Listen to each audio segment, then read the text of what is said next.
जलालपुर पीरवाला में एक तरफ तो पंजाब हुकूमत की जानिब से प्रोग्राम खिदमत आपकी दहलीज पर जारी है, जबकि दूसरी तरफ मेन चौक फवारा के अकब और म्यूनसिपल कमेटी के करीब वाक़ रास्ता कचरा कुंडी में तब्दील हो चुका है। इसी हवाले से मज़ीद जानते हैं हमारे नुमाइंदे अता साकी से। जी बिल्कुल, इस वक्त मैं मौजूद हूँ जलालपुर पीरवाला में। जलालपुर पीरवाला में एक जानिब तो हुकूमत पंजाब की जानिब से खिदमत आपकी दहलीज पर जारी प्रोग्राम जारी है। अगर मैं बात करूँ सफाई की तो जलालपुर पीरवाला में शहर भर में सफाई के नाकिस इंतजामात हैं। और अगर मैं बात करूँ मेन चौक की तो यहाँ पर एक गली वाक़ है जो कि ख़वातीन के लिए मुख्तस की गई थी। यहाँ पे गंदगी के ढेर हैं जिसकी वजह से ख़वातीन को गुजरने में शदीद मुश्किलात का सामना करना पड़ रहा है। मेरे साथ कुछ शहरी मौजूद है, आइए मज़ीद इनसे जानते हैं। जी, गवर्नमेंट का खिदमत आपकी दहलीज पर बड़ा अच्छा इक़दाम है। उसके वजह से जो है ना काफ़ी सफाई हो रही है।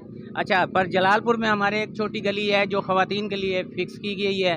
उस गली से ख़वातीन का गुज़र होता है, पर उस गली में इंतहाई गंदगी है, गंदगी के ढेर पड़े हुए हैं। दफ्तर कमेटी का भी साथ है। कमेटी को चाहिए कि जो है ना इस गली की सफाई की जाए और इसकी जो है ना इसकी सफाई को यकीनी बनाया जाए।